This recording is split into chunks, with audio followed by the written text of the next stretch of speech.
Today we will discuss lecture 13, non-destructive testing of concrete, in which we will discuss the second method, ultrasonic pulse velocity test. इसके अलावा और भी NDT test होते हैं, but आपके syllabus में दो ही चीज़ें हैं. एक रिबाउंड हैमर टेस्ट, जिसपे कि आपने देखा होगा कि सरफेस हार्डनेस मेजर किया जाता है, जो आपने देखा होगा.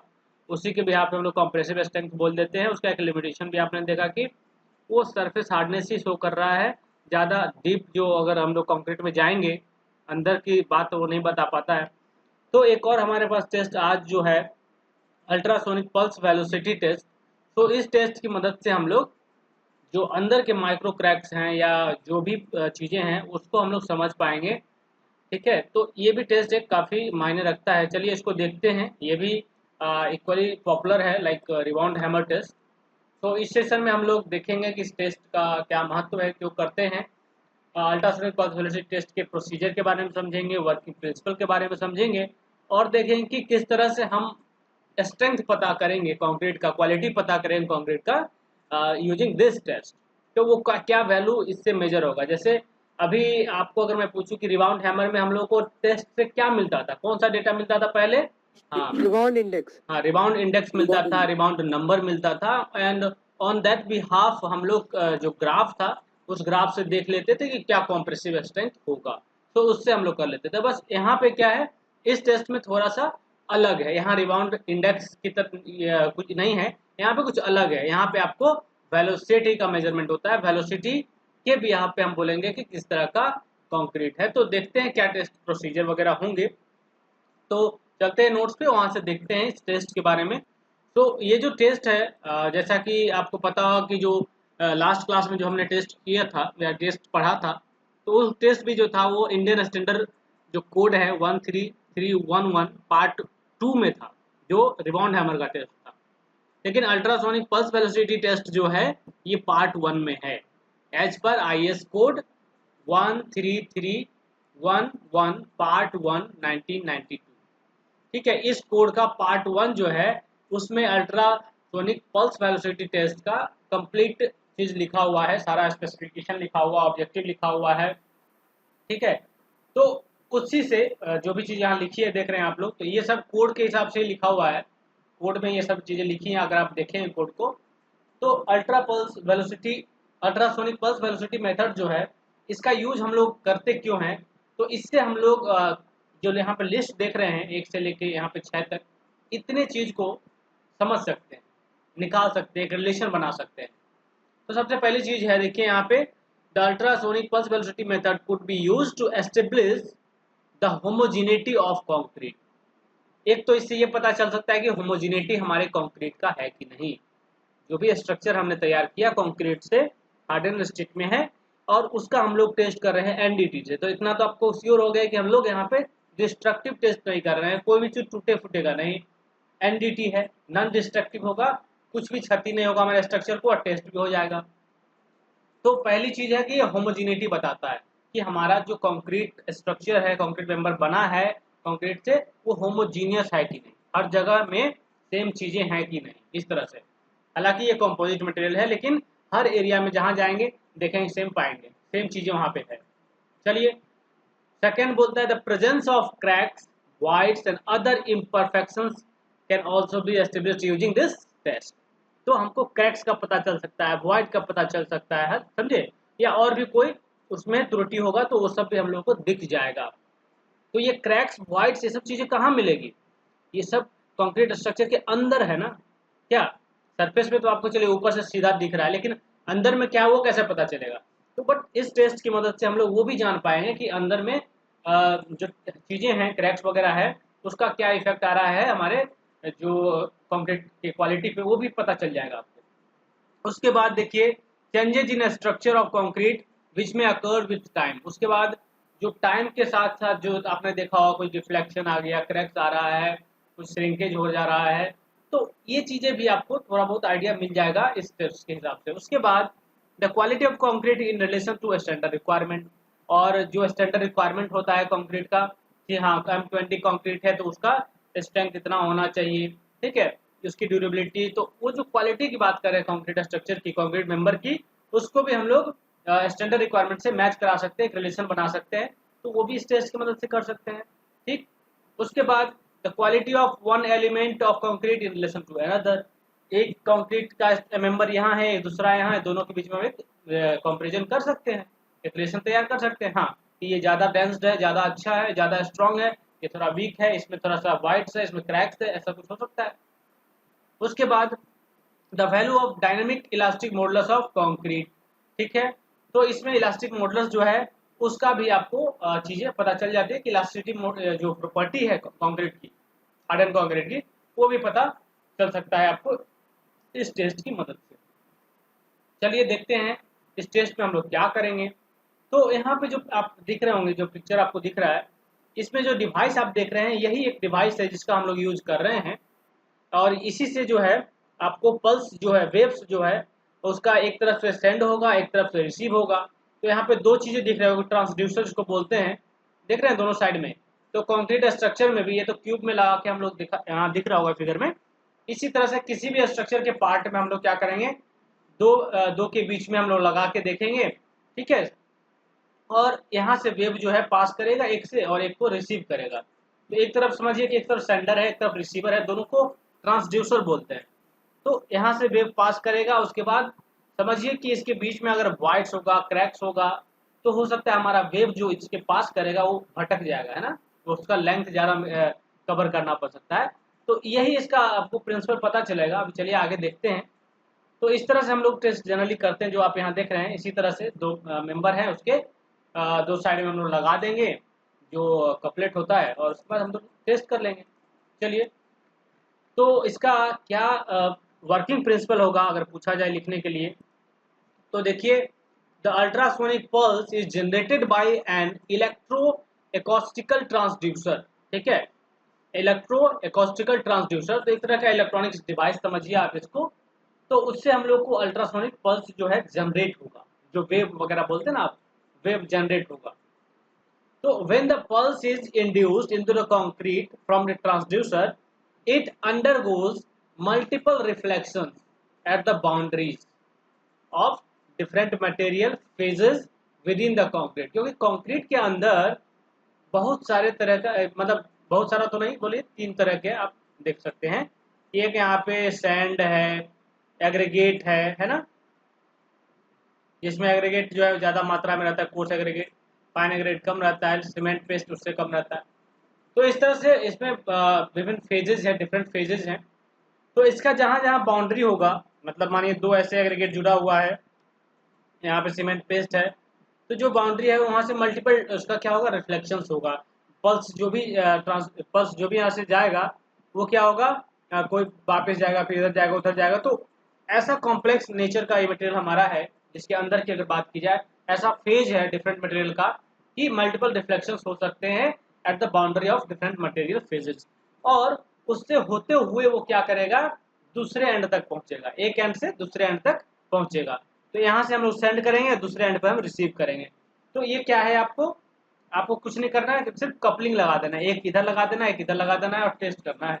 ठीक, a complex system of stress waves is developed which includes longitudinal, shear, surface waves, ठीक है। तो ये सब वेव्स के नाम है, ठीक है, इससे आपको ज़्यादा कुछ करना नहीं है। तो जो वेव जाएगा, जो पल्स जाएगा, उसमें से उसको जो बोल रहे हैं हम लोग स्ट्रेस वेव बोल रहे हैं, तो उसका जो है लॉन्गिट्यूडनल वेव बोलिए, शियर वेव बोलिए, ठीक है, रेलिंग वेव बोलिए या सरफेस वेव बोलिए, तो ये सब वेव्स हैं जो जाते हैं। और जो हमारा ट्रांसड्यूसर होगा, जो दूसरा जो रिसीवर है, वो क्या करेगा, जो बहुत जल्दी उसके पास आएगा उसको रिसीव कर लेगा, समझे, जो जल्दी आएगा उसको रिसीव कर लेगा। तो हालांकि यहाँ पे जो वेलोसिटी आप देख रहे हैं, ये जो बोल रहे हैं, तो ये इन्वर्सली प्रोपोर्शनल टू टाइम हो गया, है ना। तो टाइम जो है, जिसमें ज़्यादा समय लग जाएगा समझिए, तो वेलोसिटी कम आएगा, है ना, बोलिए। तो ज़्यादा समय लगने का मतलब क्या हुआ, कि हो सकता है हमारे कंक्रीट में जो अंदर में क्या हो, माइक्रो क्रैक्स हो, वाइट्स हो सकता है ना, कोई और कुछ वहाँ पे इम्परफेक्शन हो, कॉम्पैक्शन अच्छे से नहीं हुआ होगा, श्रिंकेज हो गया होगा, इस कारण से हमारे जो पल्स है उसको आने में समय लग गया, वेव को ट्रेवल करने में समय लग गया थ्रू कंक्रीट।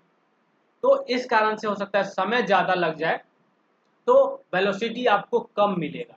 मिलेगा कि नहीं? हाँ यस सर, वो होगा। मिलेगा। हालांकि कोई भी अगर हम कंक्रीट का लेंथ अगर मेंबर बोलेंगे तो हमारा लेंथ यहाँ फिक्स रहेगा, लेंथ चेंज नहीं करेगा। करेगा क्या? यहाँ पे वेरिएबल क्या है? नहीं, यहाँ पे वेरिएबल क्या है? वो है टाइम। टाइम क्या टाइम है? है भैया। हाँ, ये है टाइम। मतलब अगर यहाँ से 1 से चला कोई पल्स और ये तुरंत यहाँ पहुँच जाएगा मान लीजिए सीधा ही, तो इसमें समय कम लगेगा। अगर यहाँ से चला और वो बहुत ऊपर नीचे इधर उधर जाना पड़ गया उसको और तब यहाँ पहुँचा, तो इस कंडीशन में तो समय ज़्यादा लग जाएगा, है ना? हाँ यस। और जैसे ही समय ज़्यादा लगेगा वहाँ वेलोसिटी कम हो जाएगा। तो कहने का मतलब लो वेलोसिटीज का मतलब समझिए ज़्यादा वहाँ पे इम्परफेक्शन है, क्रैक्स है, वॉइड्स है उस कंक्रीट के अंदर। ये बात समझ में आई? बोलिए। ठीक है सही है। Yes sir. मतलब कंक्रीट अगर डेंस नहीं है, कॉम्पैक्टेड कंक्रीट स्ट्रक्चर हमारा नहीं है, तो समझिए आपका समय ज़्यादा लगेगा और वेलोसिटी जो है आपका वो क्या आएगा? लो हो जाएगा। ज़्यादा आएगा। समय ज़्यादा होगा तो वेलोसिटी लो हो जाएगा, समय कम लगेगा तो वेलोसिटी ज़्यादा हो जाएगा। समझे? हाँ यस। चलिए, तो ये चीज़ें हैं। उसके बाद एक लाइन और देख लेते हैं। The receiving transducer detect the onset of the longitudinal wave which is the fastest. जो सबसे जल्दी आता है, मतलब जब यहाँ से एक एंड से जब चलेगा तो यहाँ से तो बहुत सारा वेव निकलेगा ना, समझ गए? हम तो एक दिखा रहे हैं, तो बहुत सारा है, लेकिन जो फास्टेस्ट होगा, जो सबसे तेज होगा, सबसे जल्दी पहुंचेगा, उसको ये रिसीव करेगा, है ना? जो जल्दी ट्रेवल करके वहां पहुंच जाएगा उसको रिसीव करेगा। चलिए, because the velocity of pulse is almost independent of geometry of the material through which they pass and depends only on its elastic property। तो हालांकि जो वेलोसिटी आप देख रहे हैं वो उसके लेंथ पे तो डिपेंड नहीं करता है, इस पे डिपेंड नहीं कर रहा ना, वो समय पे डिपेंड कर रहा है, प्लस इसका इलास्टिक प्रॉपर्टी पे डिपेंड कर रहा है ना? इसके इलास्टिक प्रॉपर्टी पे डिपेंड कर रहा है, उसके जो उसमें जो क्या है, डिफॉर्मेशन होगा अंदर में, कुछ श्रिंकेज हो गया, कुछ ये हो गया, उस पर डिपेंड कर रहा है, राइट? वो उसके ज्योमेट्री पे नहीं डिपेंड कर रहा है कि कितना बड़का वॉल्यूम का स्ट्रक्चर है, कितना हाइट का है, कितना लेंथ का है, इस पे डिपेंड नहीं कर रहा है। किस पे डिपेंड कर रहा है? ये उसकी इलास्टिक प्रॉपर्टी पे डिपेंड करता है। सबसे बड़ी बात, अगर ऑब्जेक्टिव क्वेश्चन ऐसा आता है कि अल्ट्रासोनिक पल्स वेलोसिटी टेस्ट में जो वेलोसिटी ऑफ पल्सेस है किस पे डिपेंड करता है, ठीक है, तो आप कह सकते हैं कि इलास्टिक प्रॉपर्टी पे डिपेंड करता है। इलास्टिक प्रॉपर्टी कहने का मतलब बहुत सारा चीज आ गया इसमें, वो स्ट्रेंथ से भी उसका रिलेशन है ना, इलास्टिक प्रॉपर्टी का। समझ रहे बात को? स्ट्रेस और स्ट्रेन ये सब अपने आपको बताया था। इसका डिफॉर्मेशन से भी रिलेशन खूब है ना इलास्टिसिटी का। तो डिफॉर्मेशन, श्रिंकेज, ये सब चीजें, ठीक है, तो जो वहाँ पे आप क्रैक्स वगैरह देखते हैं, जो वॉइड्स वगैरह देख रहे हैं, तो ये सब क्या है? ये सब रिडक्शन कर देगा वॉल्यूम में, क्रैक्स आने की संभावना उससे बढ़ जाते हैं। तो बहुत सारा फैक्टर जो प्रॉपर्टी ऑलरेडी हमने डिस्कस किया है, ठीक है। तो pulse velocity method is a convenient technique for investigating structural concrete. तो स्ट्रक्चरल कंक्रीट को इन्वेस्टिगेट करने का ये अच्छा तरीका है ना? और ये क्या है, जो आपका वेलोसिटी है ऑफ पल्सेस, ये डिपेंड करता है आपको ज़्यादातर उसके प्रॉपर्टीज पे डिपेंड करता है कंक्रीट के, उसके ज्योमेट्री पे डिपेंड नहीं करता है। मतलब ज्योमेट्री करने मतलब शेप और साइज पे डिपेंड नहीं कर रहा है। ओके, चलिए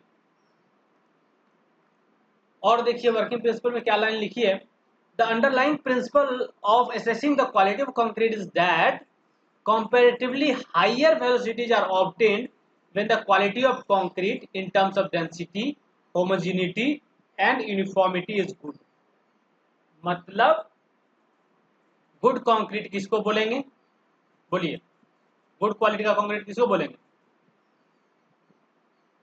जिसका वेलोसिटी जब मैक्सिमम होगा वो तो ठीक है, जब हमारा इस टेस्ट में वेलोसिटी किस तरह का मिले? हायर वेलोसिटी मिले, ठीक है। अगर मान लीजिए एक का वेलोसिटी v1 है और एक का v2 है और v1 ज्यादा आ रहा है, इसका मतलब समझिए कि जो v1 वाला कंक्रीट है वो क्या है, उसका जो है डेंसिटी, होमोजेनिटी, यूनिफॉर्मिटी ये सब अच्छा है, उसका क्वालिटी ठीक है v2 वाले से, समझे? तो ये हम कह सकते हैं। In case of poor quality, अगर अच्छा क्वालिटी नहीं है, लोअर वेलोसिटीज आर ऑब्टेन, उसमें क्या होगा, कम वेलोसिटी का वैल्यू आपको ऑब्टेन होगा, प्राप्त होगा, और जिस बेसिस पे आप कह सकते हैं कि हो सकता है इसके अंदर क्रैक्स होगा, वॉइड्स होगा, या कोई अदर इम्परफेक्शन हो सकता है, इम्परमिलिटी जिसको बोलते हैं वो चीज़ हो सकता है। तो बहुत सारी चीज़ें वहाँ पे आएंगी। ठीक, तो ये बात तो आपको क्लियर हो गया कि लोअर वेलोसिटी क्यों आएगा, क्यों आएगा लोअर वेलोसिटी, एक आदमी बताइए सर। क्रैक्स, वॉइड्स, हाँ ये सब के कारण जो। हाँ, तो क्या होगा कि जो टाइम ज्यादा हो लगेगा ना तब वो कम आएगा। हाँ, तो टाइम ज्यादा क्यों लग रहा है, क्योंकि जो आपका वेव है, सुनिए, जो टाइम कम क्यों लग रहा है या टाइम ज्यादा क्यों लग जाता है, तो टाइम ज्यादा लगने का कारण ये है कि आपका जो वेव है, जो पल्स जो पास करेगा, एक ट्रांसड्यूसर से निकलेगा, उसको समय लग जाएगा दूसरी जगह पहुंचने में, दूसरे एंड पे, रिसीवर एंड पे पहुंचने में। और जैसे ही समय ज़्यादा लग जाएगा, वेलोसिटी कम जाएगा। इसका मतलब आप समझिए, समय ज़्यादा लग रहा है ट्रेवल करने में हमारे वेव को, हमारे पल्स को, तो उसमें इम्परफेक्शन है, उसमें आपका जो कंक्रीट है वो डेंस्ड नहीं हो सकता है, थोड़ा बहुत डेंसिटी कम है उसका, समझिए। होमोजिनिटी में का एक प्रॉब्लम हो सकता है कि होमोजीनियस नहीं हुआ हर जगह। ठीक, तो ये इशू आ सकता है। चलिए उसके बाद देखते हैं, if there is a crack, void or flaw inside the concrete which comes in the way of transmission of the pulses, the pulse strength is attenuated। attenuated मतलब क्या होता है, क्षीण हो जाना, क्षीण होता है ना, कम हो जाना। जो पल्स का स्ट्रेंथ है वो कम जाएगा अगर ज़्यादा इस तरह का वॉइड क्रैक वगैरह मौजूद रहेगा तो। And it passes around the discontinuity, तो डिसकंटिन्यूटी क्या हुआ, जो क्रैक्स वगैरह होता है वो क्या हुआ, डिसकंटिन्यूट कर दिया, डिसकंटिन्यू कर दिया ना आपको। वहां पे अगर वो क्रैक्स नहीं रहता तो कंटिन्यू रहता, पास कर जाता तुरंत जो पल्स है। तो डिसकंटिन्यूटी के कारण ये प्रॉब्लम आ रही है। Thereby making the path length longer, तो जो वेव का, जो पल्स का पाथ है वो लंबा हो गया, अगर वहां पे क्रैक्स मौजूद है, वॉइड्स मौजूद है, तो वो लंबा हो जाता है, और इस कारण से आपको लोअर वेलोसिटी मिलता है जब क्रैक्स होगा कंक्रीट के अंदर, वॉइड्स वगैरह होंगे, या कोई और भी फ्लो हो सकता है, तो उस केस में। ठीक, तो ये वर्किंग प्रिंसिपल है, इसको आप लोग पढ़ लेंगे, दो चार बार रीड करके लिख लेंगे, ताकि क्या होगा, थोड़ा याद रह जाए और इसको आप लिख पाए। लेकिन एक ही बात, एक ही कॉन्सेप्ट समझ लेना है, वो है आपका v is inversely proportional to 1/t। इतना प्रिंसिपल आपको ध्यान में रखना है, ये बस दिमाग में बिठा लीजिए कि समय जहाँ पे कम लगा वेलोसिटी ज़्यादा होगा, और वेलोसिटी जहाँ ज़्यादा हुआ कंक्रीट का क्वालिटी अच्छा है। समय जहाँ बहुत ज़्यादा लगा वेलोसिटी आपका लो हो जाएगा, लोअर वेलोसिटी मतलब लो स्ट्रेंथ, कम स्ट्रेंथ। ठीक, इतना आपको समझ में प्रिंसिपल आना चाहिए और दिमाग में हमेशा रहना चाहिए। ठीक,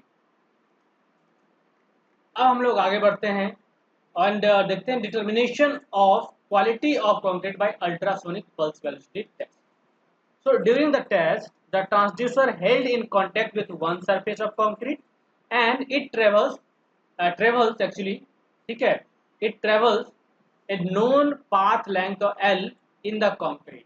एक तो known path मतलब कंक्रीट का ये स्ट्रक्चर है, तो हम लोग क्या करेंगे, इधर से L मान लिया, तो यहाँ से यहाँ पास कराना है, देख रहे हैं, इधर से इधर पास कराना। L लेंथ हमको पता है कि इस लेंथ से इसको पास करेंगे। Then an electrical signal passed the second transducer held in contact with the other surface। तो एक यहाँ पे है, दूसरा यहाँ पे है, ठीक है। तो इससे क्या हो गया कि the transit time of the pulse to be measured, जो ट्रांजिट टाइम होगा, जितना समय लगेगा एक पल्स को 1 से 2 में पहुंचने में, वही टाइम को नोट करना होता है, वही मेजर होता है। उसको मेजर करने के बाद जो है आपका पल्स वेलोसिटी इस फॉर्मूले से निकल जाएगा, v इक्वल टू L/T। ठीक है, ये काम करेंगे, निकल गया। Once the path is discovered by transducer, the pulse velocity is transmitted at a right angle to the surface of the concrete to get best result। तो इतना ये ध्यान रखना है हम लोगों को कि जब भी आपका पल्स चलेगा, ठीक है, तो ये सरफेस को थोड़ा सा ये रखना है कि आपको राइट एंगल पे रखिए, ठीक है, ताकि रिसीवर एंड जो है राइट एंगल पे रहे, वो जो है जो फास्टेस्ट वे वो उसको अचीव करे। ऐसा नहीं कि उसको किसी और तरीके से उसको हम लगा के रखे हैं, तो इम्परफेक्शन नहीं लाना है। जैसे कि अभी रिबाउंड हमर टेस्ट में भी हम लोग बात कर रहे थे ना, कि उसको 90 डिग्री पे रख के ये करना होता है, पुश करना होता है, आगे की तरफ प्रेस करना होता है, राइट। तो उसी तरह की चीज़ें हैं, हम लोग यहाँ राइट एंगल को भी मेंटेन करना है जो सरफेस ऑफ कंक्रीट है उससे, ठीक, ताकि बेस्ट रिजल्ट हमें प्राप्त हो। उसके बाद it is essential that pulse velocity propagate और transmission by transducer is detected by receiving transducer. और ये जरूरी है कि एक ट्रांसड्यूसर से जो निकला है पहले से वो दूसरा रिसीव करे। वो रिसीव अगर नहीं कर रहा है तो हम लोग का फिर तो ये टेस्ट जो है सही सफल नहीं हो पाएगा ना। अगर वो रिसीव ही नहीं कर रहा तो समझिए कि दिक्कत है कुछ, है ना, तो आपका टेस्ट नहीं हो पाएगा उस समय। To ensure that they keep sufficient coupling between the concrete and the face of each transducer. तो वहाँ पे क्या है, सफिशिएंट कपलिंग किया जाता है। और कपलेट क्या है, उसमें क्या है, जो सरफेस की बात कर रहे हैं उसको हम डायरेक्ट नहीं लगाएंगे, उसमें कपलेट्स लगाएंगे। जैसे पेट्रोलियम जेली हो गया, ग्रीस हो गया, लिक्विड सॉप हो गया, या कायोलिन ग्लाइसरॉल पेस्ट हो गया, तो ये सब लिक्विड्स वगैरह उसके साथ ही टेस्ट साथ ही रहेगा। तो जो सरफेस है जिसको आपको करना है उसको थोड़ा स्मूथ कर दीजिए, क्योंकि रफ रहता है ना। जैसे हम लोग रिबाउंड हैमर में भी कर रहे थे, रफ सरफेस को पहले स्टोन से उसको रगड़ के ये कर लेते थे, तो यहाँ पर भी हम उसको स्मूथ कर लेंगे।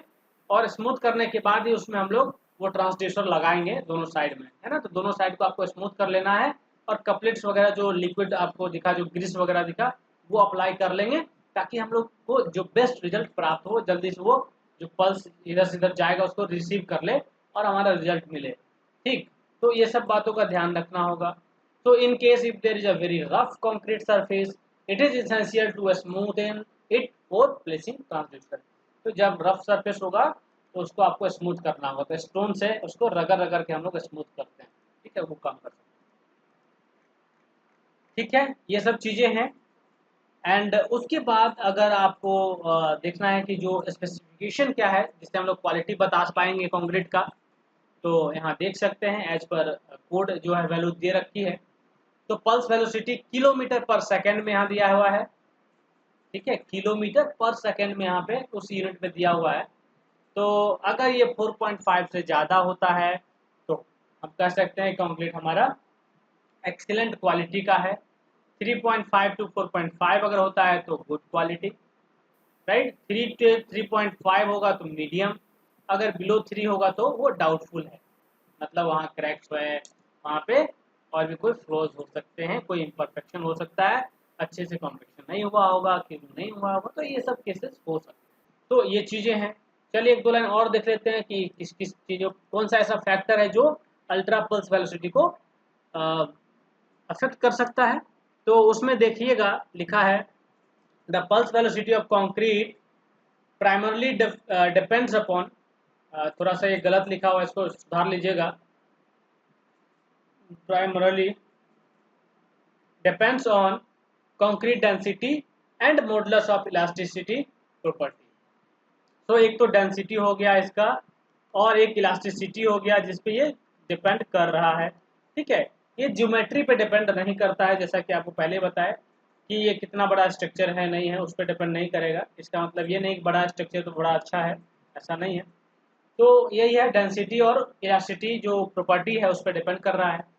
Also depends on concrete ingredient, जो क्वालिटी है, तो जब भी क्वालिटी की बात करेंगे तो और भी फैक्टर्स आएंगे। सीमेंट का क्वालिटी कैसा है, सैंड का क्वालिटी कैसा है, एग्रीगेट का क्वालिटी कैसा है, मिक्स प्रपोर्शन कैसा है, तो ये सब पे भी डिपेंड करेगा।